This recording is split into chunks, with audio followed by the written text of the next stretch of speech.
Hello viewers, welcome to Telugu Prabha TV. చిన్నప్పటి నుంచి ఒకటే ఆలోచన, సినిమాలోకి రావాలి, ఇక్కడే సెటిల్ అవ్వాలి, ఇక్కడే ఆఖరి వరకు నిలబడాలి. ఈ ఆలోచనతోటి నాటక రంగం నుంచి సినిమా ఇండస్ట్రీకి వచ్చారు. అగ్ర రచయితగా ఇప్పుడు కొనసాగుతున్నారు. ఆయనే మాటల రచయిత సాయి మాధవ్ బుర్రా గారు. ఆయనతో ఇవాళ మన స్పెషల్ ఇంటర్వ్యూ. గురుగారు నమస్కారం. నమస్తే. నమస్తే. చాలా రోజుల తర్వాత కలిసాం. సో ఎట్లా ఉంది ప్రయాణం? బాగుందండి, హ్యాపీ. సో మీకు చిన్నప్పటి నుంచి సినిమా అనేదే ముఖ్యంగా టార్గెట్ పెట్టుకున్నారు. అంటే సినిమాలోకి రావాలి, సినిమాలోనే ఉండాలి, సినిమాలోనే సక్సెస్ సాధించాలి, చివరి శ్వాస వరకు సినిమాతోటి ప్రయాణం చేయాలి. సో ఈ ఆలోచన ఎక్కడ బీజం పడింది? ఈ ఆలోచనకి ఎక్కడ బీజం పడింది అనేది పర్టికులర్గా చెప్పడం కష్టం అవుతుందండి. అయితే చాలామంది తెలుసు, మా ఫ్యామిలీ మొత్తం నాటక రంగానికి సంబంధించిన ఫ్యామిలీ. మా అమ్మ నాన్న ఇద్దరు స్టేజ్ ఆర్టిస్టులు. సో మా అమ్మమ్మకి బాగా సినిమా పిచ్చి. మా అమ్మమ్మకి సో రిలీజ్ అయిన ప్రతి సినిమా మా అమ్మమ్మ చూసేది, నన్ను కూడా తీసుకెళ్ళేది. సో అలాగా చిన్నప్పటి నుంచి కూడాను నాకు సినిమాలు చూడటం, అన్ని రకాల సినిమాలు చూసేవాడిని. మా అమ్మమ్మ చూపించేది. సో నాకు సినిమాల మీద ఇష్టం ఏర్పడింది. అలాగే ఎప్పటికైనా కానీ సినిమా రంగంలోనే ఉండాలి, సినిమాల గురించి మాట్లాడుకోవడం అంటే ఇష్టం, సినిమాలు చూడటం అంటే ఇష్టం, కథలు వినటం అంటే ఇష్టం, కథలు చెప్పడం అంటే ఇష్టం. నాకు ఊహ తెలిసిన దగ్గర నుంచి ఎక్కువగా ఆ సినిమాల గురించి మాట్లాడటము, కథలు చెప్పటము. ఇప్పుడు సపోజు నా ఫ్రెండ్స్ మొత్తాన్ని చుట్టూ కూర్చోబెట్టుకొని నేను చూసిన సినిమాని చెప్తూ ఉండేవాడిని. వాళ్ళు ప్రతిరోజు నేను ఏదో కథ చెప్తాను అనుకుని ఫీల్ అయ్యేవాళ్ళు. నేను అన్ని కథలు నాకు తెలిసినవన్నీ చెప్పేశాను, కానీ వాళ్ళకి ఏదో ఒకటి చెప్పాలి. ఆ సినిమాలోది కాస్త, ఈ సినిమాలోది కాస్త, ఈ సినిమాలోది కాస్త కలిపేసి ఇది పులిహార కలిపేసి చెప్పేసేవాడిని. ఎక్కడుంది ఈ సినిమా అంటే ఏదో చెప్పేవాడిని, విజయవాడలో ఆడుతుందో చూసి వచ్చానని చెప్పేవాడిని. ఓకే, ఏదో నోటుకు వచ్చిన సినిమా టైటిల్ చెప్పేసేవాడిని. సో అలాగా చిన్నప్పటి నుంచి నాకు నా జీవితంలో సినిమా అనేది ఒక భాగం అయిపోయిందండి, అంతే. ఓకే, సో అదే ఇప్పుడు SMS ఇష్టం అనేది నేను ఒకటే అనుకుంటాను సార్. ఇష్టం అనేది ఎందుకు ఏర్పడుతుంది ఏమిటి అనేది ఎవరికి తెలియదండి. ఆ ఇష్టం అనేది ఏర్పడుతుంది. ఇప్పుడు సపోజ్ మనకి ఒకళ్ళకి యాపిల్ పండు అంటే ఇష్టం, నీ ఎందుకు ఇష్టం అంటే చెప్పలేడు వాడు, వాడికి ఇష్టం అంతే. సో ఆ ఇష్టాలు ప్రేమలు అనేవి అవి ఒక జీవితంలో ఒక భాగంలాగా మనతో పాటు కలిసి మనతో పాటు వస్తూ ఉంటాయి. అవి ఎందుకు వచ్చినాయి ఏమిటి అనేది మనం కూడా చెప్పలేము. అలా చెప్పగలిగితే అది నిజమైన ఇష్టం కాదు. ఒక ఇష్టానికి కానీ ఒక ప్రేమకు కానీ ఒక కారణం అనేది మనం చెప్పగలిగాము అంటే, కారణం ఉంది అంటే అది నిజమైన ఇష్టం కాదు. అది కారణం లేకుండా, ఇప్పుడు సపోజు ఇప్పుడు మనం చిన్నప్పుడు నేను ఒక సినిమాలు ఎక్కువ చూసేవాడిని అని చెప్తున్నాను. సినిమాలతో పాటు ఇంకా ఎక్కువ చాలా చేసేవాడిని, అవన్నీ నాకు గుర్తుండవు. సినిమాతో పాటు ఇంకా చాలా చేసేవాళ్ళంగా, అంతే కదా. బట్ అవన్నీ మనకు గుర్తుండవు, సినిమాలు మాత్రమే గుర్తుంటాయి. ఎందుకంటే మెయిన్ గా ఉంది సినిమాని మనసులో కాబట్టి. అంతే, అదంటే ఇష్టం. ఎందుకు ఇష్టం అంటే ఇష్టం ఏర్పడింది, దానికి ఏం చెప్తాం. అమ్మ అంటే ఇష్టం, ఎందుకు ఇష్టం అంటే అమ్మ కాబట్టి ఇష్టం, అమ్మగా అంతే. అంతేగా, దాని వేరే ఏదైనా ఉంటది, ఉండదు. అంతే, సినిమా మీద ఇష్టం కూడా నాకు అలాగే ఒక ప్రవాహం లాగా నా జీవితంలో అది ఏర్పడిపోయింది, అంతే. సో అదే ఆలోచన మనకి SMS అనే ప్రొడక్షన్ స్టార్ట్ చేశారు. సాయి మాధవ్ బుర్రా స్క్రిప్ట్స్, సాయి మాధవ్ స్క్రిప్ట్స్ అని. అవును. సో ఆల్రెడీ ఒక ప్రోడక్ట్ కూడా బయటకు వచ్చింది. సో కథాసుధల్లో భాగంగా మన గోపరాజ్ రమణ గారు అండ్ ప్రభావతి గారు నటించారు. సో ఇది దీనికి ఈ ఆలోచన ఎలా వచ్చింది? అంటే ప్రొడ్యూసర్ అవ్వాలి అనే ఆలోచన యాక్చువల్ గా ఏం లేదు సార్. అది అంటే నాకు ఒక ప్రొడ్యూసర్ అవ్వాలి, ఒక పెద్ద పెద్ద సినిమాలు తీయాలన్న ఆలోచన ఇప్పుడు లేదండి. కాకపోతే కొన్ని కథలు ఇది చెప్పాలి అనిపిస్తాయి కొన్ని. సో ఒక ప్లాట్ఫామ్ దొరికింది, ఇప్పుడు ఈటీవీ విన్, అందులో కథాసుధ అనే ప్లాట్ఫామ్ దొరికింది. జస్ట్ ఒక 1/2 hour. సో ఇందులో మనం చేయొచ్చు కదా అనేటువంటి ఆలోచన. అంతేగాని ఒక పెద్ద సినిమాలు చేస్తాం, ప్రొడ్యూసర్ని అయిపోదాం అలా ఆలోచన ఇప్పుడు లేదు. నేను రైటర్ని, అంతే. నేను రాసినటువంటి ఒక కథ, ఇది మనం అక్కడైతే కథాసుధ అనే ప్లాట్ఫామ్ లో దీన్ని కరెక్ట్ గా మనం చెప్పగలం. ఓ ప్లాట్ఫామ్ దొరికింది కాబట్టి నేను చేశాను. సో అలాగే నాకు ఏదైనా చేయాలనిపిస్తే చేస్తా, అంతేగాని రెగ్యులర్ గా ఒక ప్రొడ్యూసర్ గా మెయిన్ స్ట్రీమ్ లోకి ఒక మెయిన్ స్ట్రీమ్ ప్రొడ్యూసర్ అవుదామన్న ఆలోచన అయితే నాకు లేదు. సో చేయాలనిపించినప్పుడు చేస్తా, అన్ని కుదిరినప్పుడు అంతే. అంటే ఇప్పుడు దీన్ని బట్టి ఒక మీడియం బడ్జెట్ అంటే తక్కువ బడ్జెట్ సినిమా మీ కథ అద్భుతంగా ఉంది. ఇప్పుడు రీసెంట్ గా వచ్చిన సినిమాలు కొన్ని ఉన్నాయి, లిటిల్ హార్ట్స్ కానివ్వండి, రాజు వెడ్స్ రాంబాయ్ చేస్తా. సో ఇటువంటి కథ నేపథ్యంలో కనుక మీకు ప్రొడ్యూసర్ చేయాలని అనిపిస్తే మాత్రం సో అవకాశం అయితే ఉంది, చేసే ఆ అవకాశం. కథ ఇది నేను చేస్తే బాగుంటుందో నాకు అనిపించి దానికి తగ్గ బడ్జెట్ నా దగ్గర ఉండి లేదా దానికి సంబంధించినటువంటి ఆ పరిస్థితులన్నీ కలిసి వచ్చి దానికి ఒక అద్భుతమైన ప్లాట్ఫామ్ మనకి దొరికి ఇవన్నీ దొరికి ఓకే చేస్తే బాగుంటుంది అనుకుంటే నేను ఖచ్చితంగా చేస్తా. ఓకే, అంతే. సో నందమూరి బాలకృష్ణ గారితో మీకున్న ఒక ప్రత్యేక అనుబంధం కానివ్వండి, ఆయనతో ఉన్న జర్నీ, గౌతమిపుత్ర శాతకర్ణి దగ్గర నుంచి ఆ తర్వాత సినిమాలు, ఎన్టీఆర్ కథానాయకుడు, ఎన్టీఆర్ మహానాయకుడు, సో అది చూస్తే చాలా మందికి అఖండ 2కి మీరు పనిచేశారేమో అనిపిస్తూ ఉంటుంది. అంటే జనరల్గా అంటే ఇప్పుడు అందులో ఉన్న హిందూ తత్వం గురించి, దైవత్వం గురించి కానివ్వండి అవును అనిపిస్తూ ఉంది. సో అంటే ఈ సినిమాకి సంబంధించి ఎక్కడైనా మీరు భాగం అయ్యారా? చిన్న సందేహం అంతే. లేదండి, లేదు లేదు, నేను చేయలేదు. అఖండ 2కి నేను ప్రేక్షకుడిని, ఓకే, అభిమానిని అంతే. సో ఒక అభిమానిగా, ఒక రచయితగా అఖండ 2 సినిమా గురించి ఏం చెప్తారు? అంటే ఆయన మాత్రమే చేయగలిగే సబ్జెక్ట్ అండి అది, ఇంకెవరు చేయలేరా ఆ క్యారెక్టర్. అదైతే నేను చాలా ఘంటాపదంగా చెప్పగలను. బాలయ్య బాబు కోసం ఆ క్యారెక్టర్ పుట్టింది, ఆ క్యారెక్టర్ కోసం బాలయ్య బాబు పుట్టారు. బాలయ్య బాబు పుట్టింది ఆ క్యారెక్టర్ కోసం అన్నట్టే ఉంటుంది. ఆ క్యారెక్టర్ కూడా ఆయన కోసమే పుట్టింది. ఇక ఆయనకు తప్పించి ఇంకొకళ్ళని మనం ఆ క్యారెక్టర్లో మనం చూడలేము. ఎవరు చేసినా కూడా ఆ సినిమాకి న్యాయం జరగదు. సో అది కలిసి వచ్చింది, అలాగ అన్ని కలిసి వచ్చాయి. ఆ క్యారెక్టర్కి ఎవరు చేయాలో వాళ్ళే చేస్తున్నారు, ఆయన ఏ క్యారెక్టర్ చేయాలో ఆ క్యారెక్టర్ చేస్తున్నారు, దానికి ఎవరు డైరెక్ట్ చేయాలో వాళ్ళు డైరెక్ట్ చేస్తున్నారు. సో 100% ఆ సినిమా అదొక హిస్టరీ క్రియేట్ చేస్తుంది అంతే. మొట్టమొదటి పాన్ ఇండియన్ సినిమా బాలకృష్ణ గారి కెరీర్లో అది హిస్టరీ క్రియేట్ చేస్తుంది. సో బాలకృష్ణ గారు అండ్ గోపిచంద్ మల్లినార్ గారి కాంబినేషన్లో వీరసింహారెడ్డి సినిమాకి మీరు పనిచేశారు. సో ఆ సినిమా ఎక్స్పీరియన్స్తో పాటు ఇప్పుడు కొత్త ప్రాజెక్ట్ NBK 111 కూడా మీరు వర్క్ చేస్తున్నారని చెప్పేసి నాకు తెలిసింది. సో ఏంటి కొత్త ప్రాజెక్ట్ విశేషాలు? అది ఒక అద్భుతమైన సబ్జెక్ట్ అండి, NBK 111. NBK 111 అనేది అసలు నెక్స్ట్ లెవెల్ సబ్జెక్ట్. అది అసలు రేపు పొద్దున సినిమా రిలీజ్ అయిన తర్వాత షాక్ అవుతారు అందరూ. అటు బాలయ్య బాబు ఫ్యాన్స్ కానివ్వండి, తటస్థులు కానివ్వండి, సినిమా అభిమానులు కానివ్వండి, అందరూ అసలు ఆ సినిమా చూసిన తర్వాత ఒకసారి చూసిన వాడు ఇంకో 2-3 సార్లు గ్యారెంటీకి చూస్తాడు. ఓకే, ఒకసారి చూసిన వాడు ఒకసారి చూసి వదిలిపెట్టాడు, ఇంకో 2-3 సార్లు ఆ సినిమా చూస్తాడు. తనతో పాటు ఇంకొంతమందిని తీసుకెళ్లి ఆ సినిమా చూపించడం అనేది ప్రైడ్గా ఫీల్ అవుతాడు. ఓకే, తను చూడటమే కాదు ఇంకొంతమందిని తీసుకెళ్లి ఆ సినిమా చూపించడం అనేది ప్రైడ్గా ఫీల్ అయ్యే సినిమా అది. ఆ సినిమాకి పనిచేసిన ప్రతి ఒక్కరూ కూడా ఎస్ ఈ సినిమాకి నేను పనిచేశాను అని ప్రౌడ్గా చెప్పుకునేటువంటి ఒక సినిమా అది. ఓకే, సో ఇందులో బాలయ్య గారు డ్యూయల్ రోల్ అని చెప్పేసి మనకు దాన్ని వాళ్ళు రిలీజ్ చేసిన దీంట్లో తెలుస్తుంది పోస్టర్ ద్వారా. సో 2 క్యారెక్టర్లు ఇందులో అదే చూస్తారు కదా, ఆయన ముందే ఇప్పుడు మనం చెప్పకూడదు అనమాట. ఓకే, అది డైరెక్టర్ చెప్పొచ్చు, ప్రొడక్షన్ హౌస్ చెప్పొచ్చు, నేను చెప్పకూడదు. సో ఇప్పుడు వీరసింహారెడ్డి సినిమాకి సంబంధించి ఆ సినిమా వర్కింగ్ దీనికి సంబంధించి అసలు ఆ కథ మీకు చెప్పినప్పుడు సో మీరు అంటే ఇది ఏ లెవెల్ హిట్ అవుతుంది? పెద్ద హిట్, డెఫినెట్గా పెద్ద హిట్ ఆ సినిమా. సో ఆయన గోపిచంద్ మల్లినార్ గారు మీకు కథ చెప్పినప్పుడు సో మీరు ఏం ఫీల్ అయ్యారు ఆ సినిమా గురించి? ముందే నేను కథ చెప్పగానే చెప్పానండి పెద్ద హిట్ ఈ సినిమా అని. సార్ నా జడ్జిమెంట్ మ్యాక్సిమం కరెక్ట్ అవుతుందండి.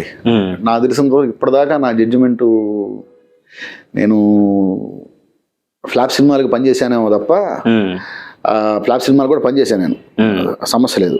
అయితే పనిచేస్తున్నప్పుడే ఆ సినిమా ఫ్లాప్ అవుతుందని నాకు తెలుసు, నాకు అర్థం అవుతుంది. ఓకే, నేను అతిశయోక్తిగా చెప్పడం కాదు. అంటే అది కథ అనుకున్నప్పుడు, అంటే కథ చెప్పినప్పుడా లేకపోతే మేకింగ్ టైంలో ఆ స్టేజ్లో? లేదండి, ఇప్పుడు కథ చెప్పేటప్పుడు ఎవరు కూడాను బ్యాడ్ స్క్రిప్ట్ తీసుకోరు సార్. అవును, ఎవరు బ్యాడ్ స్క్రిప్ట్ తీసుకోరు. వాళ్ళు కథగా ఆలోచించినప్పుడు ఇప్పుడు ఆ కథ ఒక డైరెక్టర్ చేసుకున్నాడు, లేదా ఒక కథ కూడా చేసుకున్నాడు, అది ఒక హీరో విన్నాడు, హీరోకి నచ్చింది, ప్రొడ్యూసర్ విన్నాడు, నచ్చింది అంటే ఏదో ఒకటి కనెక్ట్ అవ్వబట్టే కదా. అవును, ఏదో కనెక్ట్ అవుతుంది, ఏదో ఒకటి నచ్చకపోతే డైరెక్టర్ కూడాను దాన్ని ముందుకు తీసుకెళ్ళలేడు, ప్రొడ్యూసర్ కూడా దాని మీద ప్రాణం పెట్టలేడు, హీరో కూడా దాన్ని నమ్మలేడు. ఇంతమంది నమ్మారు అంటే ఖచ్చితంగా ఆ స్క్రిప్ట్లో ఏదో ఒకటి ఉండబట్టే. కాకపోతే ఏంటంటే వాళ్ళు ఏదైతే అనుకున్నారో అది అక్కడ వర్కౌట్ కాకపోతే సినిమాలు పోతూ ఉంటాయి. హిట్ అయ్యే సినిమాలన్నీ గొప్ప సబ్జెక్టులు కాదు, ఫ్లాప్ అయ్యే సినిమాలన్నీ బ్యాడ్ సబ్జెక్టులు కాదు. కాకపోతే అనుకుంది అనుకున్నట్టు చెయ్యకపోవటమో, లేకపోతే మనం ఏదైతే జనానికి ఇది పడుతుంది అని మనం అనుకుంది అది అక్కడ పట్టకపోవటమో, అలాంటి జడ్జిమెంట్ మిస్ అయినప్పుడు మాత్రమే పోతూ ఉంటాయి. అలాగే మ్యాక్సిమం నేను కథ విన్నప్పుడు నాకు ఏదన్నా తేడా అనిపిస్తే చెప్తాను, సార్ ఇక్కడ ఇది కొడుతుంది, ఇది ఇక్కడ కొడుతుంది, ఇది ఇది కూర్చోవాలేమో, కొంచెం దీని మీద డిస్కస్ చేసుకోవాలేమో అనే డిస్కషన్ ఎప్పుడు జరుగుతుంది. అది కథకుడికి, దర్శకుడికి, ఒకవేళ దర్శకుడే కథకుడు అయితే డైలాగ్ రైటర్కి, ప్రొడ్యూసర్స్కి, వీళ్ళందరికీ మధ్య డిస్కషన్ ఎప్పుడు జరుగుతాయి. అలాగే నాకు ఏదన్నా తేడా కొడితే నేను చెప్తాను. అయితే ముందు చెప్తా, చెప్పినప్పుడు వాళ్ళు తీసుకుంటే ఓకే, తీసుకోలేదు, నన్ను కన్విన్స్ చేయడానికి ట్రై చేస్తున్నారు. ఇక్కడ రెండు ఉంటాయి, ఆ ప్రాజెక్ట్ వదులుకోకూడదు అనుకుంటే చేసేస్తాం, నేను చెప్పకపోతే తప్పు, చెప్పాగా డెఫినెట్గా మీ బాధ్యత ప్రకారం ఇది మార్చుకోవాలని చెప్పేసి మీరు చెప్పాగా, చెప్పకపోతే ఖచ్చితంగా నేను తప్పు చేసినట్టే, గ్యారెంటీగా చెప్తాం. చెప్పకుండా మాత్రం నేను ఉండను. చెప్పిన తర్వాత కూడా వాళ్ళు తీసుకోవట్లేదు అనేది నాకు అర్థమవుతుంది, కానీ ఆ సబ్జెక్టు వదులుకోవడానికి లేదు కాబట్టి ఖచ్చితంగా దానికి ఒప్పుకుంటాం. మనం చెప్పేది చెప్తాం. ఇప్పుడు నేను కాదు ఒకళ్ళని తీసేశారు అనుకోండి, ఇంకోటి పెట్టుకుంటారు, వాళ్ళు తీయటం మానరు కదా, సినిమా మాత్రం కంప్లీట్ చేస్తారు కదా, అంతే కదా. వాళ్ళు తీయటం అయితే మానరుగా, నన్ను కాబట్టి ఇంకోటి పెట్టుకుంటారు. అవునా అండి మీకు సింక్ అవ్వలేదా, సర్లేండి అయితే ఇంకోటితో చేయించుకుంటా ఉంటారు, నన్ను పక్కన పెడతారు, ఇంకోటి పెట్టి చేసుకుంటారు. ఆ ప్రొడ్యూసరు నేను చెప్పిన మాట విని ఆ ప్రాజెక్ట్ ఆపడు, హీరో ఆపడు, డైరెక్టర్ ఆపడు. కాబట్టి యాజ్ ఏ రైటర్గా నేను చేయగలిగింది ఏంటి, ముందు మనం చెప్పగలిగింది చెప్తాం. ఆ డైరెక్టర్కి వినే లక్షణం ఉంటే, అంటే నేను చెప్పాను కాబట్టి గుడ్డిగా వినమని నేను పొరపాటు కూడా చెప్పను. ఒకవేళ నేను చెప్పేదాంట్లోనే తప్పు ఉండొచ్చు, నేను వినటానికి ఎప్పుడు రెడీగా ఉంటా. నా యొక్క డిబేట్లో తప్పుంటే ఖచ్చితంగా నేను కన్విన్స్ అవ్వడానికి ఎప్పుడు రెడీగా ఉంటా. అలాగే అవతల వాళ్ళు కూడా ఉన్నారనుకోండి, అద్భుతమైన ప్రాజెక్ట్ వస్తుంది. అలా కాకుండా మొండిగా కూర్చుంటారు, ఒకప్పుడు దెబ్బతింటా ఉంటాయి. ఇలాంటివి కూడా నా అనుభవంలో ఉన్నాయి, మొహాడ లేకుండా చెప్తున్నాను నేను, ఉన్నాయి. సో నాకేంటంటే ముందు అసలు కథ వినగానే నాకు ఇది హిట్ ప్రాజెక్టా లేదనేది అర్థమవుతుంది. షూటింగ్ జరుగుతున్నప్పుడే ఆ ప్రాసెస్ లో హిట్ అవుతుందా లేదని అర్థమవుతుంది. ఒకప్పుడు కథ విన్నప్పుడు అద్భుతం అనిపించవచ్చు, బట్ షూటింగ్ జరుగుతున్నప్పుడు ఆ ప్రాసెస్ లో మనం అనుకుంది ఇక్కడ జరగట్లేదురా బాబు అనేది మనకు అర్థమైపోతుంది. కథ విన్నప్పుడు అబ్బా అద్భుతం అనుకుంటాం, షూటింగ్ జరుగుతున్నప్పుడు ఆ ప్రాసెస్ చెప్పేస్తుంది. నువ్వు కథ విన్నప్పుడు నీ జడ్జిమెంట్ కరెక్ట్ గానే ఉందిరా బాబు, బట్ నువ్వు అనుకుంది ఇక్కడ జరగట్లేదు, ఇది వేరేలా వెళ్తుంది అనేది మనకి షూటింగ్ జరుగుతున్నప్పుడు అర్థమైపోతుంది. ప్రొడక్షన్ ఉన్నప్పుడు షూటింగ్ టైంలో అర్థమైపోతుంది. అర్థం కాదనుకోవటం తప్పండి, అర్థమైపోతుంది. కొంతమంది ఉంటారు ఆ మంపులో, సో వాళ్ళు అనుకున్నదే తీయాలి, ఎవరైనా చెప్పినా కూడా వినేది తప్పులేదండి. వాళ్ళు అనుకుందే తీయాలనుకోవడం తప్పులేదు, తీయగలిగితే ఖచ్చితంగా సక్సెస్ అవుతుంది. తీయగలిగితే అంటే ఇక్కడ నేను ఎప్పుడు ఒకటే చెప్తాను సార్, ఒకటైతే గట్టిగా నమ్ముతాను నేను. ఒక దర్శకుడు ఒకటి నమ్మి చేస్తున్నప్పుడు తను నమ్మింది తప్పుని అతను నమ్మొచ్చు, కానీ నమ్మకం తప్పు కాకూడదు. కరెక్ట్. తప్పుని నమ్మొచ్చు, అతను నమ్మినప్పుడు దాన్ని ఖచ్చితంగా నాకు నచ్చేలా తీస్తాడు. నేను మీన్స్ ప్రేక్షకుడు కరెక్ట్. అతను గనక దాన్ని నమ్మి తీస్తే ప్రేక్షకుడికి నచ్చేలా తీస్తాడు. అది అద్భుతమైన కళాఖండం కావచ్చు గాక, బట్ అతను నమ్మలేదు, ప్రేక్షకుడికి నచ్చేలా తీయలేడు. ఓకే. ప్రేక్షకుడికి నచ్చేలా అతను గలగాలి అంటే అతను నమ్మింది నమ్మినట్టు మనకు తీయాలి. అతను నమ్మింది తీస్తే నాకు నచ్చింది తీస్తాడు. అతను తీసేదాన్ని అతను నమ్మకపోతే అది రామాయణం అయినా సరే నాకు నచ్చేలా తీయలేడు. ఓకే. అతను నమ్మాలి అంతే. సో అతను ఏదైతే నమ్మాడో దాన్ని తీయలేకపోతున్నాడు అనేది మనకు అర్థమైపోద్ది ప్రాసెస్లోనే. అతను ఏదైతే నమ్మాడో అతను నమ్మినట్టు తీయలేకపోతున్నాడు అనేది మనకు అర్థమైపోతుంది. అవును. ఏదైతే మనం కథ విన్నప్పుడు మనకి అబ్బా అనిపించిందో అది ఇక్కడ రావట్లేదురా బాబు అనేది అర్థమైపోతుంది. అతను నమ్మాడు కరెక్టే, బట్ అది నమ్మింది తీయలేకపోతున్నాడు అనేది మనకు తెలుస్తుంది, అప్పుడే అర్థమైపోతుంది. ఓకే. సో ఇదంతా ఎందుకు చెప్తున్నా అంటే వీరసింహారెడ్డి కథ విన్నప్పుడే ఇది అద్భుతం, సమస్య లేదు, ఇది గ్యారంటీగా అన్ని వర్గాల వాళ్ళకి నచ్చే సినిమా అవుతుంది. అందులో అద్భుతమైనటువంటి మాస్ ఎలిమెంట్స్ ఉన్నాయి, అద్భుతమైన ఎమోషన్స్ ఉన్నాయి, ఫ్యామిలీ సెంటిమెంట్ ఉంది, అన్నీ ఉన్నాయి. అందరికీ కుర్రవాళ్ళకి కానివ్వండి, చిన్నపిల్లలకు కానివ్వండి, పెద్దవాళ్ళకి కానివ్వండి, లేడీస్ కానివ్వండి, అందరికీ నచ్చే ఆల్ ఎలిమెంట్స్ ఆ సినిమాలో మనకు కనిపిస్తాయి. ఇది పెద్ద హిట్ అవుతుందని చెప్పి అప్పుడే అనుకున్నాం. అది కరెక్ట్గా డైరెక్టర్ గారు ఏదైతే నమ్మారో, మేమంతా ఏదైతే నమ్మామో, డైరెక్టర్ గారు ఏదైతే నమ్మాడో ముఖ్యంగా అది ఆయన కరెక్ట్గా తీయగలిగాడు, తీశాడు, తీస్తాడు. గోపీచంద్ గారి దగ్గర నేను చూసింది ఏమిటంటే 100% ఆయన అనుకున్నట్టు చేస్తాడు. అనుకుంది అక్కడ రావట్లేదు, రాజీ పడాలి తప్పదు, సో రాజీ పడి ముందు పూర్తి చేద్దాం అనేది నేను ఆయనలో చూడాల. నేను ఆయనతో క్రాక్ చేశాను, వీరసింహారెడ్డి చేశాను, ఇప్పుడు చేస్తున్నాను ఎన్బికే 111 చేస్తున్నాను. అంటే దాదాపుగా మా ఇద్దరిది ఒక 6 years జర్నీ. ఈ 6 years జర్నీలో ఇంకా సాగుతూ ఉంది మా ఇద్దరికి. ఎక్కడ కూడా ఆయనలో రాజీ పడే మనస్తత్వం నేను చూడాల. ఏదో సాయిమాధవ్ చెప్పాడు కాబట్టి వినేద్దాం అనేటువంటి మనస్తత్వం నేను చూడాల. ఆయన ఒకటి అనుకున్నాడు కాబట్టి ఆయన చెప్పిందే జరగాలి, అవతలవాడు చెప్పింది వాడు కరెక్ట్ అయినా సరే నేను దాన్ని ఓకే చేయకూడదు అనేటువంటి యుగో మెంటాలిటీ నేను చూడాల. ఎవరు చెప్పినా వింటాడు, చెప్పిన దాంట్లో కరెక్ట్ ఉంది అనుకుంటే తీసుకుంటాడు, ఆ చెప్పింది కరెక్ట్ గా లేదు అనుకుంటే అది ఎందుకు కరెక్ట్ గా లేదు మనకు చెప్తాడు. బేసిక్గా చాలా సాఫ్ట్ మెంటాలిటీ, చాలా సాఫ్ట్ మెంటాలిటీ. ఇప్పుడు నేను చెప్తానండి, నేను చెప్పినప్పుడు అందులో నిజంగా తీసుకోవాల్సింది ఉందనుకుంటే తీసుకుంటాడు, నేను చెప్పింది కరెక్ట్ కాదు అనుకుంటే అది ఎందుకు కరెక్ట్ కాదో నాకు చెప్తాడు. ఎందుకు కరెక్ట్ కాదని చెప్తాడు. నేను కాదు, ఎవరు చెప్పినా తీసుకుంటాడు, అంటే వింటాడు. అందులో విన్నప్పుడు తీసుకోవాలి అనిపిస్తే తీసుకుంటాడు, తీసుకోక్కర్లేదు అనుకుంటే అది ఎందుకు తీసుకోక్కర్లేదో కూడా చెప్తాడు. సో అది ఒక సక్సెస్ఫుల్ డైరెక్టర్కి ఉండాల్సిన లక్షణాలన్నీ కూడా నేను ఆయనలో చూసాను, నేను గోపీచంద్ గారు. ఓకే. ఇప్పుడు మనకి ఘాటీ సినిమాకి చేశారు. సో అంటే ఇప్పుడు బాలకృష్ణ గారు, చిరంజీవి గారు, రవితేజ గారు, ఇలా అంటే పెద్ద స్టార్స్ విషయానికి వస్తే ఇప్పుడు ఫీమేల్ సెంట్రిక్ సినిమాలు ఉన్నాయి. ఇప్పుడు అనుష్క గారితో చేసిన ఘాటీ. సో ఎవరికి స్క్రీన్ ప్లే కానివ్వండి, కథ కానివ్వండి, అండ్ డైలాగ్ వర్షన్ కానివ్వండి చేయడం టఫ్ అంటారు. ఎందుకంటే మన బేసిక్గా మన తెలుగు ఇండస్ట్రీ వచ్చేసరికి ఫ్యాన్ బేస్ ఎక్కువ, అండ్ హీరోస్కి సంబంధించి ఎక్కువ ఫ్యాన్ బేస్ ఉంది, అంత mass audience, above 80% mass audience. And female centric films వచ్చేసరికి చాలా తక్కువ వస్తుంటాయి. అలాంటి సందర్భాలలో అనుష్క లాంటి ఒక సీనియర్ స్టార్ హీరోయిన్తో చేస్తున్నప్పుడు సో చాలా క్యాలిక్యులేషన్స్ ఉంటాయి. మేజర్గా మీలాంటి రైటర్స్కి ఒక పెద్ద టాస్క్ డైలాగ్ వర్షన్ కానీ ఉన్నది. సో దీన్ని ఎట్లా మనం బేరీజ్ చేస్తారంటారు? సార్ కథని బట్టి, క్యారెక్టర్ని బట్టి వెళ్ళటమే. ఇప్పుడు స్టార్ కావాలా లేకపోతే కొత్త వాళ్ళు కావాలా అనేది ఆ క్యారెక్టరే నిర్ణయించుకుంటుంది, క్యారెక్టర్ డిమాండ్ చేస్తుంది.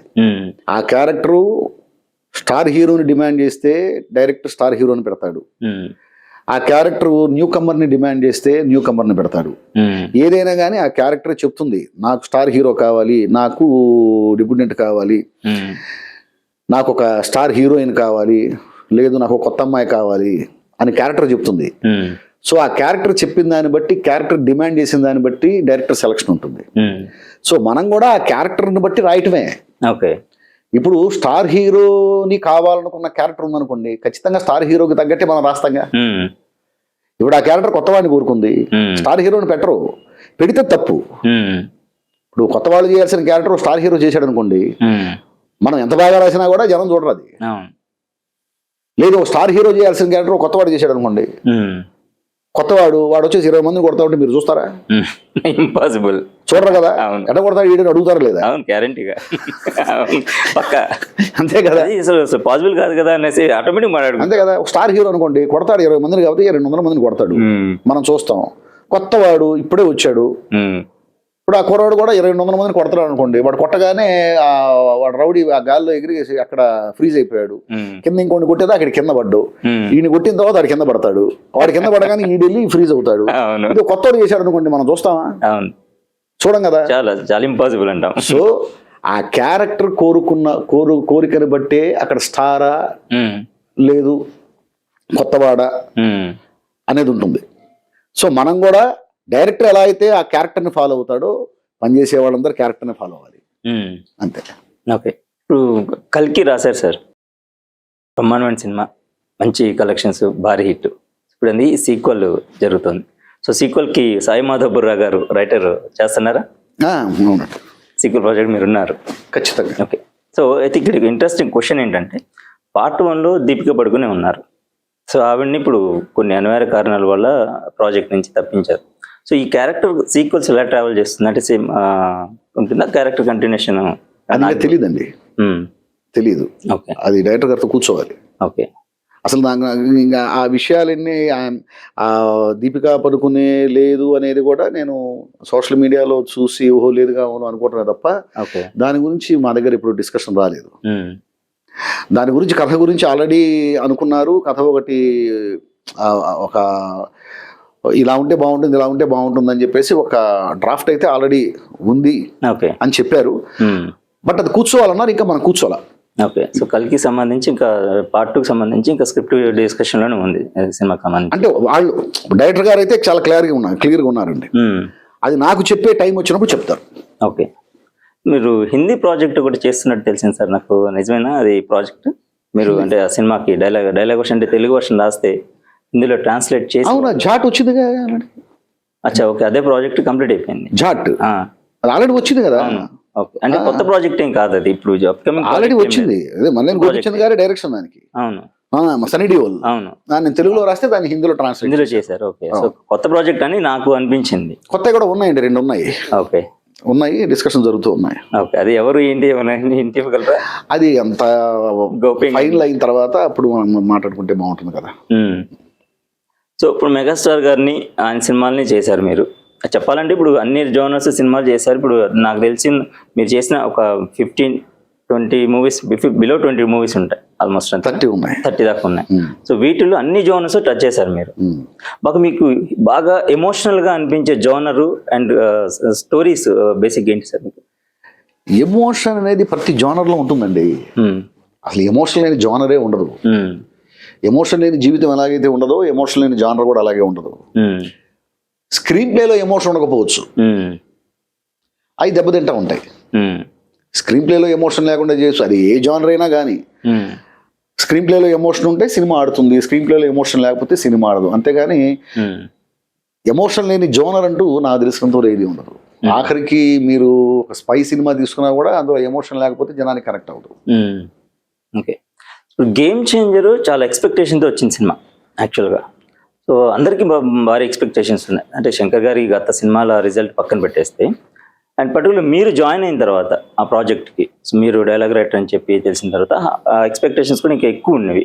అండ్ RRR తర్వాత రామ్ చరణ్ గారి సినిమా, సో అది ఎక్కడ మిస్ఫైర్ అయిందంటారు? సార్ ఒకటి మిస్ అవడానికి బోల్డ్ అని కారణాలు ఉంటాయి. అంటే ఇందాక మీరు బట్టి ఇప్పుడు ఒక మ్యాజిక్ జనానికి ఇది సింక్ అవుతుంది, ఇది కనెక్ట్ అవుతుంది అని మనం అనుకుని ఒకటి పని చేస్తాం, అది కరెక్ట్ కాకపోతే పోతూ ఉంటాయి. ఇందాక చెప్పిన రీజనే. ఇప్పుడు ఇది కనెక్ట్ అవుతుంది, ఈ సబ్జెక్ట్ లో ఇది కనెక్ట్ అవుతుంది అనుకుని చేస్తాం, ఆ సబ్జెక్ట్ లో అది కనెక్ట్ కాదనుకోండి దెబ్బతింటుంది.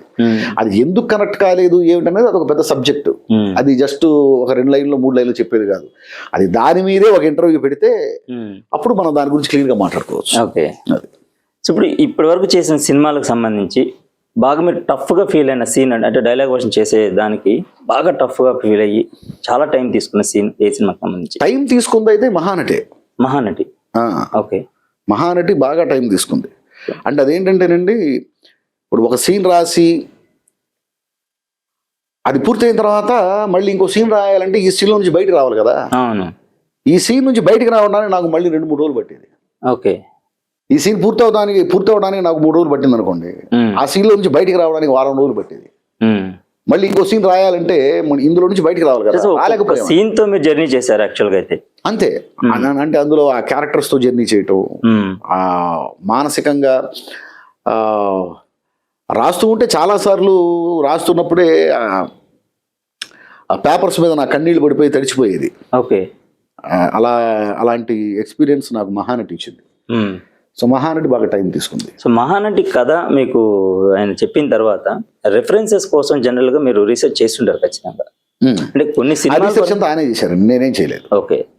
సీన్స్ కి సంబంధించి కానీ కథకు సంబంధించిన కానీ అదంతా రీసెర్చ్ మొత్తం డైరెక్ట్ గా నాగేశ్వరి గారి క్రెడిట్ అదంతా కూడా. ఓకే. సో మీకు ఒక్కొక్క సీన్ నుంచి ఆ సీన్ డైలాగ్ వర్షన్ చేసేటప్పుడు మీరు ఆ ఎమోషన్ ఈ సీన్ ఇది, ఈ సీన్ లో కంటెంట్ ఇది అని చెప్పినప్పుడు ఆ సీన్ రాసేటప్పుడు టేక్ ఆఫ్ ఏంటి, దాన్ని ఎట్లా ల్యాండ్ చేస్తే బాగుంటుంది, నెక్స్ట్ సీన్ ఏంటి, ఇది ఒకటి ఆయన నాకు చెప్పేవారు. నేను నాకు అనిపించింది ఆయనకి చెప్పేవాడిని, ఆయనకు అనిపించింది ఆయన చెప్పేవాడు. సో వీటి మీద ఫైనల్గా ఒకటి అనుకొని చేసేవాళ్ళం. బట్ ఆ రీసెర్చ్ కానివ్వండి, ఆ స్క్రీన్ ప్లే కానివ్వండి, అదంతా ఆయన క్రెడిటే. నేను డైలాగ్ రాసే విషయంలో మాత్రం నేను 100% నేను ప్రైవసీ తీసుకొని రాశాను. ఓకే. ఇప్పుడు గౌతమిపుత్ర శాతకర్ణిలో ఒక డైలాగ్ చాలా ఇంపాక్ట్ వచ్చింది ట్రైలర్ రిలీజ్ అయిన దగ్గర నుంచి. దొరికిన వాడిని తురుముదాం, దొరకని వాడిని తరుగుదామని. అంటే ఆ సీక్వెన్స్, ఆ పర్టికులర్గా డైలాగ్ రాయడానికి దొరికిన వాడిని తురుముదాం అనే బదులు నరుకుదాం అని కూడా రాయొచ్చు, మీరు ఆ వర్డ్ కూడా వాడచ్చు. బట్ ఆ పర్టికులర్ అదే వర్డ్ వాడడానికి ఏమైనా రీజన్ ఉందా? రీజన్ ఏమన్నా అలా వాడినట్టయితే ఇప్పుడు మీరు నన్ను అడిగేవాళ్ళు కాదుగా. ఇప్పుడు మీరు నన్ను అడిగారు అంటే అది నచ్చబట్టే కదా. అందుకే అడుగుతున్నాను. దొరికిన వాడిని తురుముదాం, దొరకని వాడిని తరుముదాం అన్నాను కాబట్టి ఆ డైలాగ్ నిలబడిపోయింది. మీరు నన్ను అడిగారు. అదే దొరికిన వాడిని నరుకుదాం, దొరకని వాడిని తరుముదాం అంటే అది ఇంత ఎక్కేది కాదేమో. నాకు అందులో ఆ మాట, ఆ సౌండ్ లో అందంగా అనిపించింది, సో రాశాను. అంతకంటే అంతే. పర్టికులర్ అంటే ఒక ఆబ్లిగేషన్ ఇలాంటి పదం కావాలని అట్లేం లేదు. అదే ఉండదండి, ఆ సౌండ్ బాగుంది కదా. అవును. దొరికిన వాడిని తురుముదాం, దొరకని వాడిని తరుముదాం, ఆ సౌండ్ బాగుంది. సో అనుకున్నప్పుడు దాన్ని ఎందుకు మనం వదులుకుంటాం. మళ్ళీ చాలా ఇంపాక్ట్ ఉంటుంది ఆ సినిమా మొత్తానికి డైలాగ్. అండ్ ఆ సినిమా తర్వాత బాలయ్య గారు ఎన్టీఆర్ బయోపిక్ 2 భాగాలు తీశారు యాక్చువల్గా. అయితే చాలా మంది అన్నమాట ఏంటంటే రెండూ కలిపి ఒక పాట కనుక తీసుంటే హిట్ అయి ఉండేది అనే ఒక మాట వినిపించింది. లేదండి, అది 2 భాగాలు కలిపి ఒక భాగం చేసినా అదంతే. నేను చాలాసార్లు చెప్పాను. ఆ సినిమా విషయంలో మేము ఏదో చాలా చేయాలనుకున్నాము, చేయలేదు. అదైతే ఓపెన్ సీక్రెట్. చేయాలనుకుని చేయలేకపోయాం. అవన్నీ చేస్తున్నట్టయితే ఖచ్చితంగా సినిమా పెద్ద హిట్. అది చాలా దానికి బోల్డ్ అన్ని శాపాలు ఉన్నాయి, వాటి గురించి డిస్కస్ చేసుకోవడం అనవసరం. ఆ సినిమాకి న్యాయం చేయలేకపోయాననే బాధ నాకు ఇప్పుడు ఉంది, ఎప్పుడు ఉంటుంది, నేను చచ్చిపోయేదాకా ఉంటుంది ఆ బాధ. అంతే. ఓకే. ఇప్పుడు చిరంజీవి గారి సినిమాకి సంబంధించి ఇప్పుడు లేటెస్ట్గా జరుగుతున్న వాటిలలో ఇప్పుడు ఏ ప్రాజెక్ట్కి మిమ్మల్ని అంటే కథ విషయంలో కానివ్వండి, జనరల్గా సీనియర్ రైటర్స్, ఇప్పుడు మీలాంటి రైటర్స్ ఉన్నప్పుడు, ఇప్పుడు మన వాళ్ళు ఇప్పుడు రెగ్యులర్గా పెద్ద స్టార్స్ సినిమాలు చేస్తున్నప్పుడు అంటే కథలో కూర్చోడానికి కానివ్వండి, డైలాగ్ వర్షన్ కి కానివ్వండి సపోర్ట్ తీసుకుంటుంటారు. అంటే బిగ్ హానర్ అది చెప్పాలంటే. అలాంటి ఈ మధ్యకాలంలో మీ సపోర్ట్ తీసుకున్న ప్రాజెక్ట్స్ ఏమైనా ఉన్నాయా? సపోర్ట్ అంటే విశ్వంభర సినిమాకి కొంత పని చేశానండి. విశ్వంభర సినిమాకి బిగినింగ్ లో కొంత సబ్జెక్ట్ వర్క్ జరుగుతున్నట్టు డిస్కషన్స్ లో ఉన్నాను నేను. స్టోరీ డిస్కషన్స్ వరకు. ఓకే. ఇప్పుడు చిరంజీవి గారి ప్రాజెక్ట్స్, ఇప్పుడు అప్కమింగ్ ప్రాజెక్ట్స్ ఏమీ చేయట్లేదు మీరు? ఇప్పుడు ప్రస్తుతం ఉన్న వాటిలో లేవండి, చేయాలి. ఎప్పుడు పిలుపు వస్తుందని ఎదురు చూస్తున్నాను, వెయిట్ చేస్తున్నారు. అయితే సైరా చేస్తున్నారు, ఖైదీ నెంబర్ 150 చేస్తున్నారు. సో ఇప్పుడు ఆయన ఒక డిఫరెంట్ జర్నీ కదా సార్. యాక్చువల్గా చిరంజీవి గారి ఒక డిఫరెంట్ జర్నీ ఆయనతో. మహానుభావుడు సార్ ఆయన. వాళ్ళంతా వాళ్ళు ఊరికే మెగాస్టార్ కారు కదా, ఊరికే ఎలా మెగాస్టార్ అవుతారు.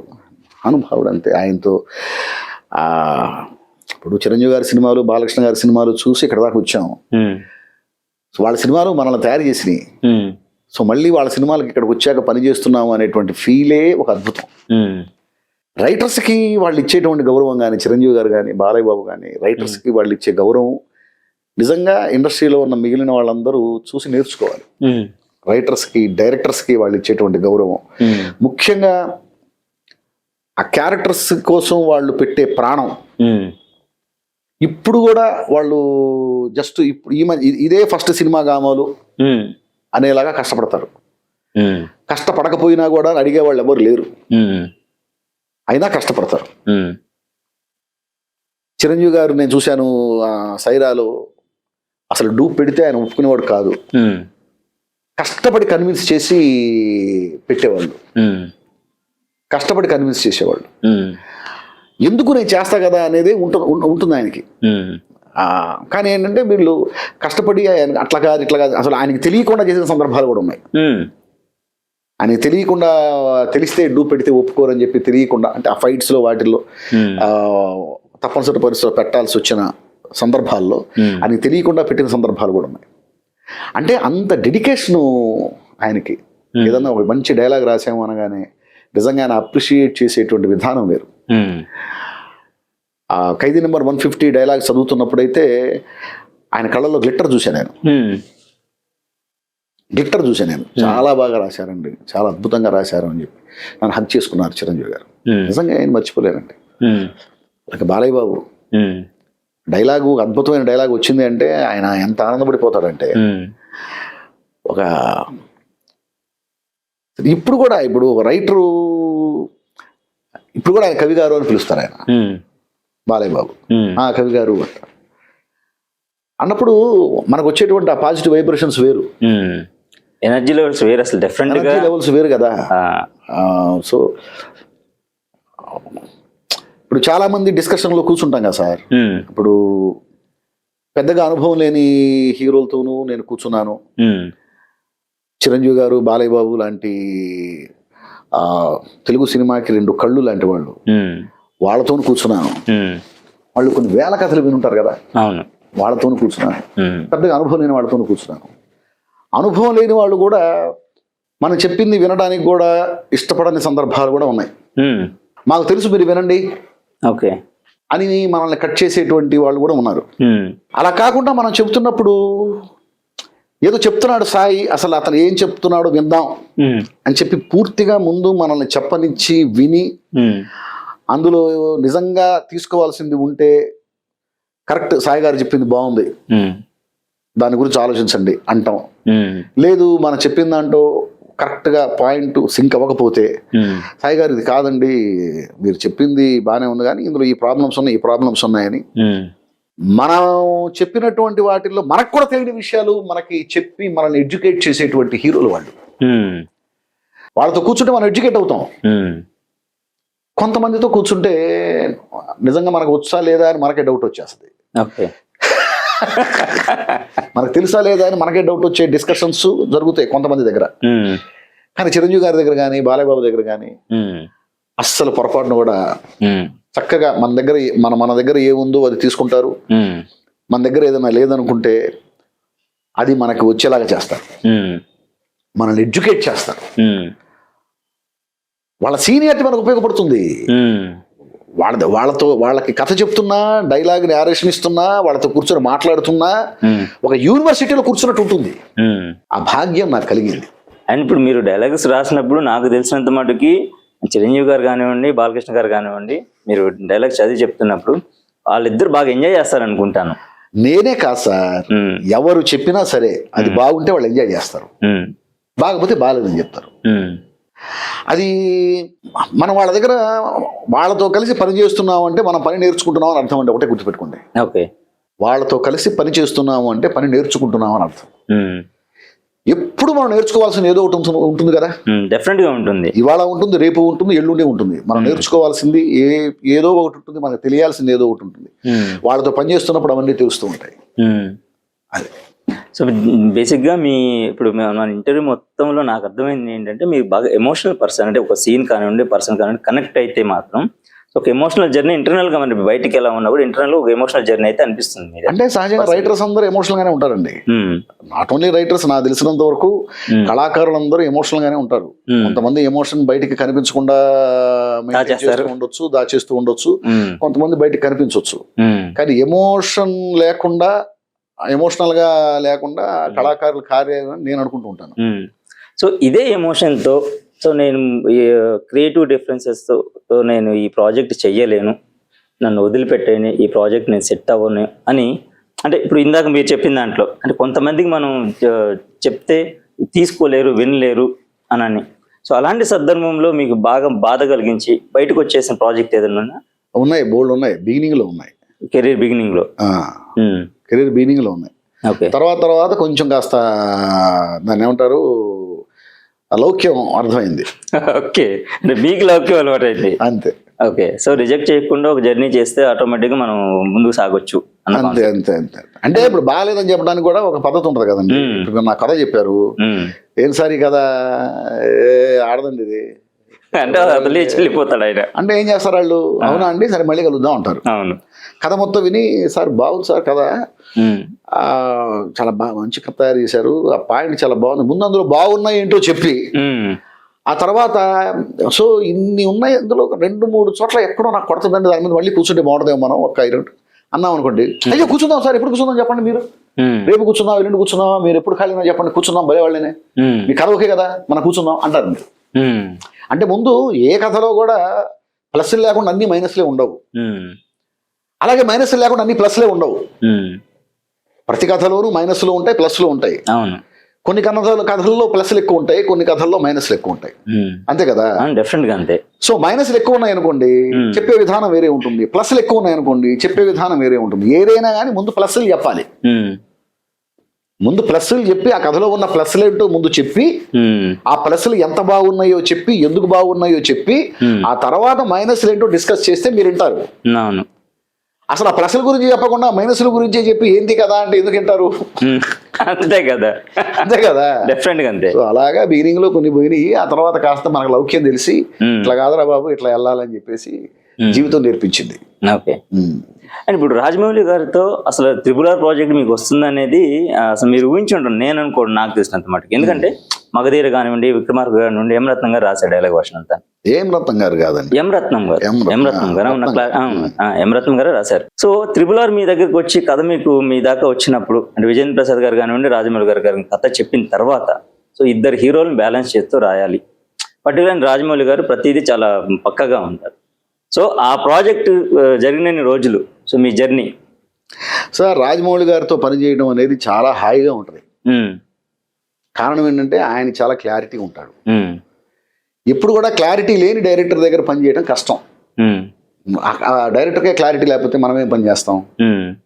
ఏం తీసుకోవాలి ఏం తీసుకోకూడదు అనే క్లారిటీ ముందు డైరెక్టర్కి ఉండాలి కదా. అవును. సో ఆ క్లారిటీ లేని డైరెక్టర్ దగ్గర పనిచేయడం కష్టం. బట్ రాజమౌళి గారు చాలా క్లారిటీగా ఉండే డైరెక్టర్.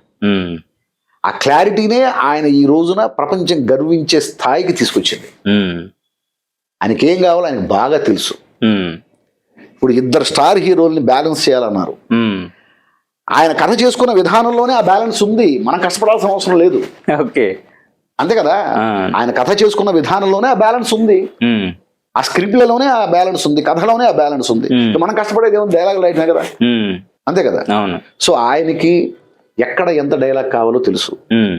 ఆయన ఎంత క్లారిటీగా ఉంటారంటే ఎక్కడ RR హైలైట్ అవ్వాలి, ఎక్కడ డైలాగ్ హైలైట్ అవ్వాలి, ఎక్కడ నిశ్శబ్దం హైలైట్ అవ్వాలి, ఎక్కడ విజువల్ హైలైట్ అవ్వాలని కూడా ఆయనకు తెలుసు. ఓకే. సో ఒకటి హైలైట్ అవ్వాల్సిన చోట ఇంకోటి హైలైట్ అవుతున్నా కూడా ఆయన ఒప్పుకోడు. అది కరెక్ట్. అది అక్కడ ఏదైతే ఆయన చూసిన సినిమాలో, ఆయన మస్తిష్కంలో చూసుకున్నటువంటి సినిమాలో ఎక్కడ ఏది హైలైట్ అయ్యిందో అదే హైలైట్ అవ్వాలి. డైలాగ్ హైలైట్ అవ్వాల్సిన చోట డైలాగే హైలైట్ అవ్వాలి.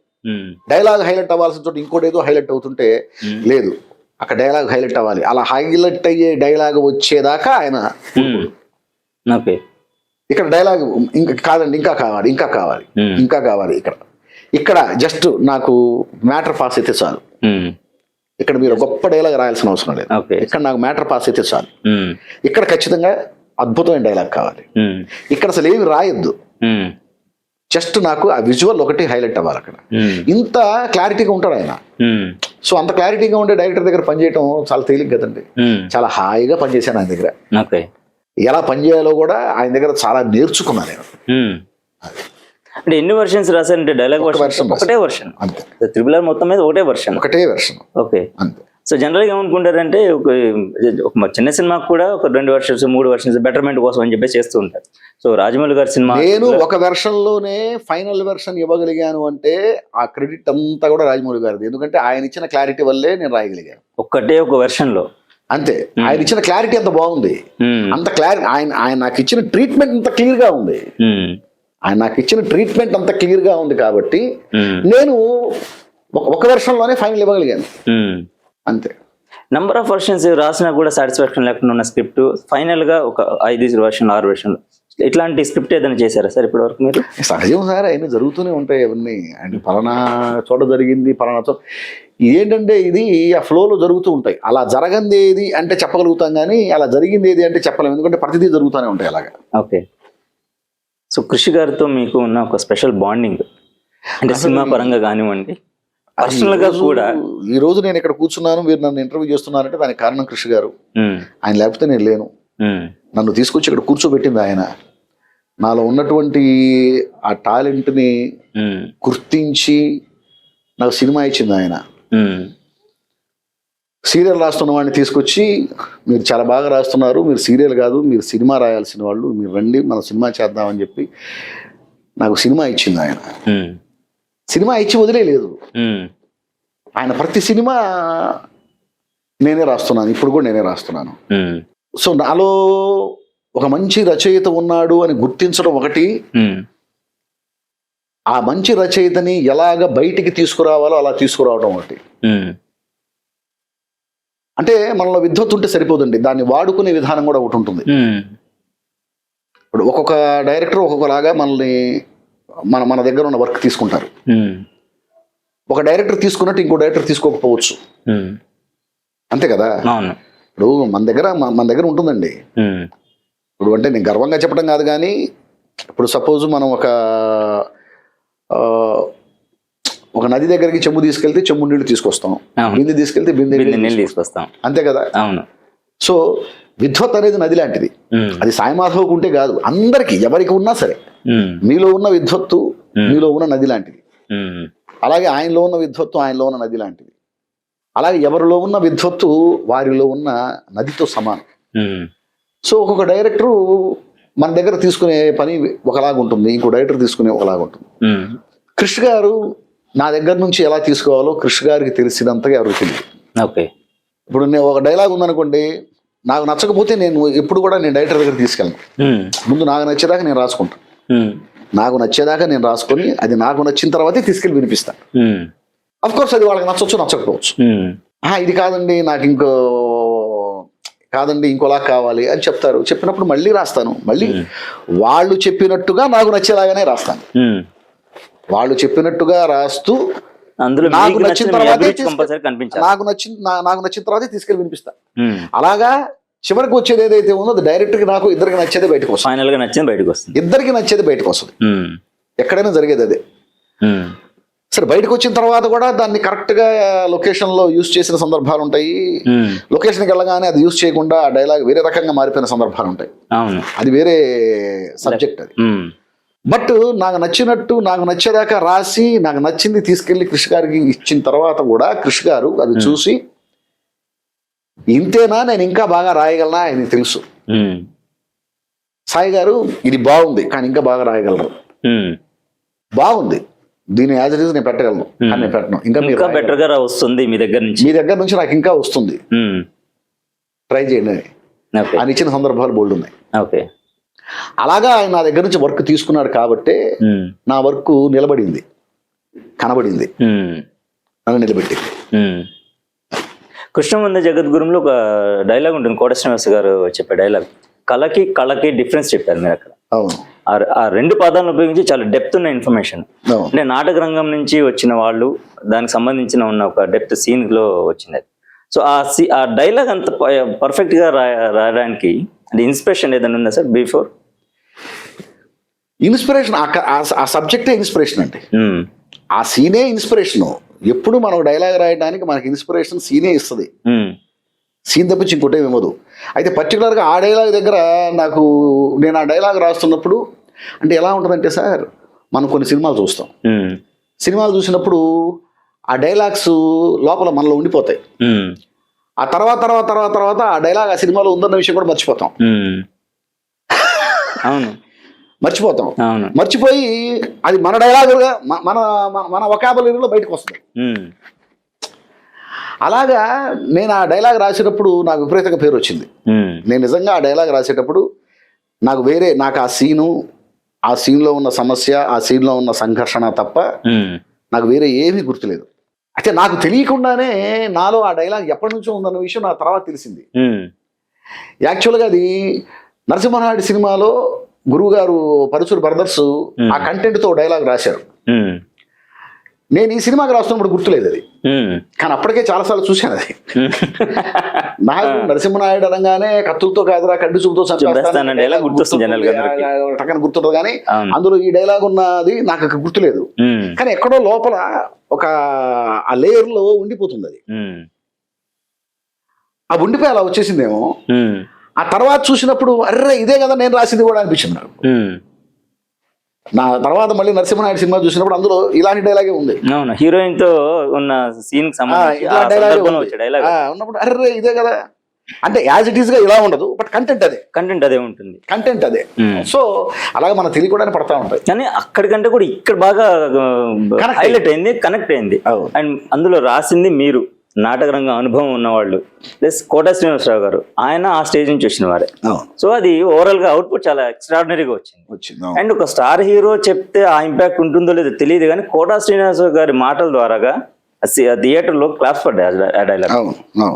చెప్పిన విధానం ఎఫెక్ట్ గా ఉంది. సో ఇప్పుడు కృష్ణ గారికి సంబంధించి అప్కమింగ్ ప్రాజెక్ట్స్ ఏమున్నాయి అంటే ఇప్పుడు జరుగుతుంది? నెక్స్ట్ 2 సబ్జెక్ట్స్ ఆల్రెడీ అనుకున్నామండి, అది జరుగుతుంది. ఆ 2 సబ్జెక్ట్స్ లో ఏది ముందు ఆచరణలోకి వస్తుంది అనేది తెలుస్తుంది, 2-3 రోజుల్లో తెలుస్తుంది. ఓకే, డిస్కషన్స్ జరుగుతూ ఉన్నాయి. అది బాలకృష్ణ గారి అబ్బాయితో సినిమా అని అంటున్నారు, అది జరుగుతుందండి, డిస్కషన్స్ జరుగుతున్నాయి ఏంటనేది దానికి సంబంధించింది. ఓకే, ఆదిత్య 999 అనేది ఆ ప్రాజెక్ట్ అది తెలుస్తుంది. ఓకే, అది ఇంకా కన్ఫర్మ్ అవ్వలేదు, అది కన్ఫర్మ్ అవడానికి కొంచెం టైం ఉంది. సో హరిహర వీరమల్లు సినిమాకి సంబంధించి సో పవన్ కళ్యాణ్ గారితో మీకు ఒక జర్నీ ఉంటుంది. సో ఆయన వ్యక్తిత్వం గురించి అందరూ చాలా గొప్పగా చెప్తుంటారు. అంటే రాజకీయాలు ఆ జర్నీ పక్కన పెట్టేస్తే, ఆ షేడ్ పక్కన పెట్టేస్తే, సినిమాల్లోకి వచ్చేసరికి ప్రతి ఒక్కరిని ఆయన గౌరవించే విధానం దగ్గర నుంచి, మాట్లాడే విధానం దగ్గర నుంచి, సో ఆయనతో మీకున్న క్షణాలు. సార్ కళ్యాణ్ గారు ఆయన ఎన్సైక్లోపీడియా. అసలు ఆయనకి మీరు సినిమా అనేటువంటి విషయంలో అయితే 24 క్రాఫ్ట్స్లో దేని గురించి అయినా కానీ ఆయన అనర్గళంగా మనల్ని ఎడ్యుకేట్ చేయగలడు. ఆయన there is no doubt at all. At a same time ప్రజా సమస్యల విషయంలో కూడా ఆయనకున్న అవగాహన చాలా తక్కువ మందికి ఉంటుంది. ఇప్పుడంటే ఆయన పొలిటికల్గా ఆయన ఒక స్థాయిలో ఉన్నారు, ఒక రాష్ట్రానికి డిప్యూటీ సీఎం. బట్ నేను ఆయనతో గోపాల పనిచేసినప్పుడు కానివ్వండి, ఎక్కువగా ఆయనతో జర్నీ చేసింది Sardar Gabbar Singh cinema shooting time. అప్పుడు ఎక్కువగా ఆయనతో నేను దాదాపుగా 2 years ఆయనతో ప్రతిరోజు ఆయనతో జర్నీ చేయడం జరిగింది. అప్పుడు నేను బాగా దగ్గరగా చూశాను కళ్యాణ్ గారిని. ఆయనకి సమాజం మీద విపరీతమైన అవగాహన, సమస్యల మీద విపరీతమైన అవగాహన, ఏ సమస్యని ఎలా పరిష్కరించవచ్చు, ఎలా ఫేస్ చేయాలి, ఎలా ఎడ్యుకేట్ చేయాలి, ఎలా మోటివ్ చేయాలి. సో ఏదో ఒకటి సమాజానికి చెయ్యాలి అనేటువంటి తపన విపరీతంగా ఉన్నటువంటి వ్యక్తి ఆయన. ఒక రకం చెప్పాలంటే వ్యక్తి అనడం కంటే కూడా 100% ఆయన ఒక శక్తి. There is no doubt. ఆ శక్తి కాబట్టే ఆయన పవర్ అంటారు, అంతే. పవర్ అంతే, శక్తి. సో ఆయనతో జర్నీ చేసే అవకాశం నాకు కలిగింది. గోపాల సర్దార్ గబ్బర్ సింగ్, అలాగే మొన్న హరిహర వీరమల్లు కూడా నేను పూర్తిగా రాయలేదు, అందులో కొంతవరకు నేను రాయటం జరిగింది. తర్వాత ఇంకా వేరే రైటర్స్ కూడా రాశారు, వేరే రైటర్స్ కూడా. ఓకే, ఇప్పుడు సినిమాల విషయం పక్కన పెడితే మీరు పరిషత్ కోసం సొంత డబ్బులు ఖర్చు పెడుతూ ఎంతోమంది కళాకారులను ఎంకరేజ్ చేస్తున్నారని చెప్పేసి తెలుసు నాకు. సో ఇప్పటికీ మీరు దాని నాటక రంగం వైపు కానివ్వండి, నాటకాల వైపు కానివ్వండి, ఆ పరిషత్తులు నిర్వహించడంలో కానివ్వండి, ఎందుకు అంత ఆసక్తిగా చూపిస్తూ ఉంటారు? ఎందుకంటే అది అవసరం సార్, నాటకం అనేది అవసరం. అంటే ఇప్పుడు మనం వచ్చి ఏదో ఉద్ధరించకపోతే నాటకానికి ఏదో అవుతుంది అనేది అబద్ధం. నాటకం అనేది ఎప్పుడు ఉంటుంది, మన వంతు మనం చేయాలి, అంతే. మన వంతు మనం చేయాలి. ముఖ్యంగా నేను ఎందుకు చేయాలంటే నేను అక్కడ నుంచి వచ్చాను కాబట్టి. నన్ను తయారు చేసింది నాటకం. ఈ రోజు నేను ఇక్కడ కూర్చొని మీతో మాట్లాడుతున్నాను అంటే నాలో ఆ టాలెంట్ ఏదైతే ఉందని మీరు అనుకుంటున్నారో ఆ టాలెంట్ నాకు ఇచ్చింది నాటకం. నాటకంలో పుట్టి 2 నాటక కళాకారులకు జన్మించి నేను కూడా రంగస్థల కళాకారుడిగా మొదలుపెట్టి రంగస్థలంలో నటించి తర్వాత ఆ నటించడం దగ్గర నుంచి నాటికలు రాయటం, మొదలుపెట్టి నాటకాలు రాయటం మొదలుపెట్టి ఆ రచన మీద పిచ్చితో ఆ తర్వాత ఇటు సినిమాలు రాసి సీరియల్స్ రాసి ఇప్పుడు సినిమాలు రాస్తూ ఒక రచయితగా సినిమా రంగంలో ఒక స్థాయిలో నేను ఉన్నాను అంటే అది నాటకం నాకు పెట్టిన భిక్ష. కాబట్టి నాటకం గురించి ఆలోచించాల్సిన బాధ్యత సమాజంలో ఉన్న ప్రతి మనిషికి ఉందని నేను ఎలా చెప్తున్నాను, వాళ్ళందరికంటే నాలాంటి వాడికి ఇంకా ఎక్కువ ఉంటుంది. ఎందుకంటే నాటకానికి నేను రుణపడి ఉన్నాను కాబట్టి. కాబట్టి నా వంతు నేను చేయగలిగింది నేను చేస్తున్నాను, అంతకంటే ఏం లేదు. ఓకే. సో మీలో అద్భుతమైన నటులు ఉన్నారు, అందులో డౌటే లేదు. బట్ పూర్తి స్థాయిగా అంటే ఎందుకు టర్న్ తీసుకెళ్ళకపోయారు? నటుడు ఉన్నాడంటే నేను నమ్ముతానేమో కానీ అద్భుతమైన నటుడు ఉన్నాడు అనేది నాకేమి. ఎందుకంటే మీరు రాసే ప్రతి పాత్రలో కూడా ఫస్ట్ మీరు మీ ఇన్వాల్వ్మెంట్ మీరందరూ పరకాయ ప్రవేశం చేయగలిగితే ఉంటాడండి. ప్రతి రైటర్లో నటుడు లేకుండా ఎవరు డైలాగ్ రాయలేరు. ఒక డైలాగ్ మనం రాస్తున్నాము అంటే నాలో నటుడు ఉండబట్టే. నటుడు లేకపోతే ముందు మానసికంగా నేను ఆ క్యారెక్టర్లోకి వెళ్ళగలగాలి. ఆ క్యారెక్టర్లోకి ముందు నేను నటించగలను, మానసికంగా నేను నటించగలగాలి. మానసికంగా నేను ఆ క్యారెక్టర్లోకి వెళ్ళిపోయి ఆ పాత్రని నేను అనుభవిస్తూ పాత్రలాగా బిహేవ్ చేస్తూ మానసికంగా ఆ పాత్ర సంఘర్షణలో నేనుండి పాత్ర సమస్యను నేను అనుభవిస్తూ మానసికంగా అలా ఉన్నప్పుడు మాత్రం నేను రాయగలుగుతాను. సో ఖచ్చితంగా ప్రతి రచయితలో నటుడు ఉంటాడు. సో నాలో కూడా ఉన్నాడు. అంటే బేసిక్గా నేను అసలు రంగస్థలం నుంచే వచ్చాను. నేను ముందే చెప్పాను కదా, రంగస్థలం నుంచి వచ్చాను. నేను రంగస్థల కళాకారుణ్ణి, ముందు నటుడిని. నేను స్టేజ్ ప్లేస్ చాలా చేశాను, చాలా క్యారెక్టర్స్ చేశాను. అలా నటుడుగా నేను కొనసాగుతున్న టైంలోనే నాకు రాయటం అలవాటైంది. రాయటం అలవాటైన తర్వాత అందులో కిక్ నాకు పట్టేసింది. పట్టేసి ఇక రచయితగానే నేను కంటిన్యూ అవటం మొదలుపెట్టాను. ఇప్పుడు కూడా నేను మొన్న రామారావు గారి బయోపిక్స్లో పీతాంబరం గారి క్యారెక్టర్ చేశాను. చాలా మంచి క్యారెక్టరు. అది అనుకోకుండా చేసే అవకాశం నాకు దొరికింది, చేశాను. మంచి పేరే వచ్చింది నాకు. సో అలాగే ఏదన్నా మంచి అవకాశం వస్తే ఈ క్యారెక్టర్ నేను చేస్తే బాగుంటుందని నాకు అనిపిస్తే నేనే అడుగుతాను, సార్ ఈ క్యారెక్టర్ నేను చేస్తాను సార్. ఈ క్వశ్చన్ నేను ఎందుకు అడిగాను అంటే ఇప్పుడు రీసెంట్ గా మీ ప్రొడక్షన్ నుంచి వచ్చిన అద్దంలో చందమామ అద్దంలో చందమామ. సో గోపరాజు రమణ గారు ఆ క్యారెక్టర్ చేశారు. అది మీరు చేస్తే బాగుండేదేమో అని నాకు అనిపించి అడిగారు. అంతవరకు నేను బాగానే చేయగలుగుతాను కానీ అంత బాగా నేను ఆయన చేసిన బాగా నేను అంటే మీరు మళ్ళీ కంపేర్ చేస్తున్నారు అయితే. అంతేగా, ఇప్పుడు నాకంటే బాగా చేసేవాళ్ళు ఒకళ్ళు వచ్చినప్పుడు వాళ్ళని పెట్టుకోవాలి కానీ నేను చేయగలను కదా అని చెప్పి నేను చేసేస్తే ఎలాగా? ఆ క్యారెక్టర్కి 100% యాప్ట్ గోపరాజు రమణ గారు. ఆయన ఆ క్యారెక్టర్కి యాప్ట్ అంతే. అది నేను రాస్తున్నప్పుడే నాకు ఆయన కనిపించాడు. సో నేను చేయగలనేమో కానీ అంత బాగా నేను చేయలేను. నేను చేస్తే ఆ క్యారెక్టర్కి అంత న్యాయం అయితే జరగదు, సమస్య లేదు అందులో. మీకు గోపరాజు రమణ గారికి విజయ్ గారికి ఒక మంచి బాండింగ్ ఉందని చెప్పేసి తెలిసింది నాకు. అట్ ద సేమ్ టైం అన్నయ్య అని సంబోధిస్తున్నా. అది ఎన్నిసార్లు మాట్లాడిన విజయ్ గారు, సో సాయి మాధవ్ అన్నయ్య అని చెప్పి మీ దగ్గరికి వచ్చే ముందు మాట్లాడి వచ్చాను. సో మీ బాండింగ్ ఎప్పుడు స్టార్ట్ అయింది? ఇంత బలంగా అవ్వడానికి కారణం ఏంటి పర్టికులర్ గా? కాదండి, నేను నాటక రంగం నుంచి మాది నా తెనాలి, విజయ్ది కూడా తెనాలి. తెనాలి అంటే తెనాలి నియోజకవర్గం పక్కనే కొలకలూరు కూడా చాలా హిస్టారికల్ ప్లేస్. అది ఒక చిన్న పల్లెటూరు, కానీ ఆ పల్లెటూరు నుంచి వచ్చినటువంటి మహానుభావుల లిస్టు చదివితే మనకు ఆశ్చర్యం వేస్తుంది. ఏంటి ఒక పల్లె నుంచి ఇంతమంది వచ్చారా, ఒక గ్రామం నుంచి ఇంతమంది వచ్చారా మహానుభావులు. ఒక మోదుకూరి ఝాన్సన్ గారు కానివ్వండి, ఒక వల్లూరు వెంకటరావు చౌదరి గారు కానివ్వండి, ఒకళ్ళు కాదు మహానుభావులు ఎంతో మంది వచ్చారు. వాళ్ళల్లో గోపరాజు రమణ గారు తర్వాత మన విజయ్. నాకు విజయ్ నేను ఇప్పుడు కాదు దాదాపుగా ఒక 30 years నుంచి మా అనుబంధం. ఇప్పుడు నా కళల కాణాచి సంస్థకి అతను secretary, general secretary Vijay. So మేము అలాగా ముందు నుంచి ఉంది. ఓకే. సో మన పరుచూరి బ్రదర్స్ గురించి ఇందాక మనం మాట్లాడుకున్నప్పుడు మీరు ఒక సందర్భంలో వాళ్ళ పేరు తీశారు. వాస్తవంగా వాళ్ళు సినిమాలకు సంబంధించి పరుచూరి పలుకుల్లో గోపాలకృష్ణ గారు కొన్ని సినిమాల గురించి మాట్లాడుతూ ఉంటారు. అంటే ఈ సినిమా ఎందుకు ఇంత బాగా ఆడింది ఇలాగా. సో మీరు రాసిన సినిమాలలో పరుచూరి గోపాలకృష్ణ గారు కానివ్వండి, వెంకటేశ్వర గారు చూసి అద్భుతంగా ఉంది అని మీతో మాట్లాడి చెప్పిన సినిమా ఏదైనా ఉందా?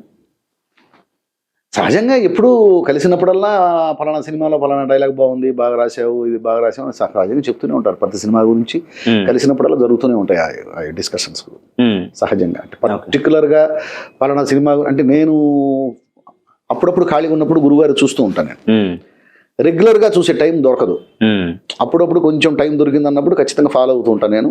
అన్నీ ఆయన చెప్పినవన్నీ వింటూ ఉంటాను.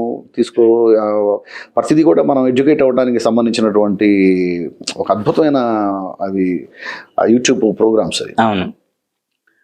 పరుచూరి పలుకులు కానివ్వండి, పరుచూరి పాఠాలు కానివ్వండి, అవి నిజంగా ఒక రచయితగా స్థిరపడాలి, ఒక రచయితగా రాయాలి అని ప్రతి ఒక్కళ్ళు కూడా ఫాలో అవ్వాల్సినటువంటి ప్రోగ్రామ్స్.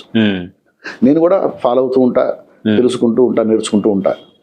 కనిపించినప్పుడల్లా ఇదిగో పలానా సినిమాలో బాగుంది, అది ఇంకా బాగా రాయొచ్చు, ఇలా చేస్తే బాగుంటుంది, ఇలా చేస్తే బాగుంటుంది, అది బాగుంది, ఇది బాగుంది, ఈ సినిమాలో ఇలా ఉంది కాబట్టి దెబ్బతింది అని ఈ యొక్క డిబేట్ డిస్కషన్ ఎప్పుడు జరుగుతూనే ఉంటుంది.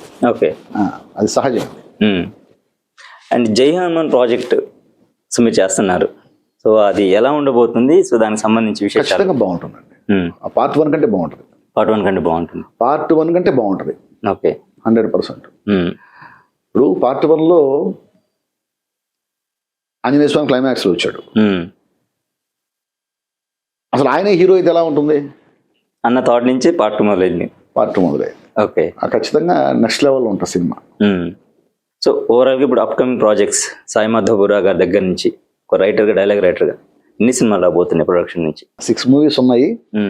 మన జై హనుమాన్ రాస్తున్నాను, బాలయ్య బాబు మల్లేని గోపి త్రిబుల్ వన్ అది ఒకటి రాస్తున్నాను. రామం అని చెప్పేసి ఒక సినిమా, రామం అది కూడా పాన్ ఇండియా మూవీ, ఓకే, అదొకటి రాస్తున్నాను. అలాగే బాలీవుడ్ ప్రొడ్యూసర్స్ ఒక 2 మూవీస్ అది కూడా రాస్తున్నాను. ఇంకా డిస్కషన్స్ లో ఉన్నాయి. 6 మూవీస్ ప్రస్తుతం జరుగుతూ ఉన్నాయి. ఓకే, అది. సో అలాగే SMS అనేటువంటి బ్యానర్ ఒకటి పెట్టాను. అందులో చిన్న చిన్న అంటే నాకు అనిపించినటువంటి అవి కథాసుధ లాంటి షార్ట్ మూవీస్ కావచ్చు, లేదు ఒక చిన్న బడ్జెట్ లో ఏదన్నా ఇది బాగుంది, ఈ కథ తీస్తే బాగుంటది, ఒక సినిమాగా చేద్దాం, అది OTT మూవీ అవుతుందా, థియేటర్కి అవుతుందా, అలాంటిది ఏదన్నా నాకు అనిపించి, అది రెగ్యులర్ గా నేను చేయను కానీ అప్పుడప్పుడు ఏదన్నా చేస్తూ ఉంటాను. సో యాజ్ ఎ ప్రొడ్యూసర్ గా సో మీ నుంచి అప్పుడప్పుడు చేయాలని ఉంది, అది ఎంతవరకు అవుతుంది అనేది తెలియాలి. ఓకే, సో చూసారు కదండి మన సాయి మాధవ్ బుర్రా గారి సినిమాకి సంబంధించి లేటెస్ట్ అప్డేట్స్ కానివ్వండి. సో చూస్తున్నామండి తెలుగు ప్రభా TV. Thank you so much.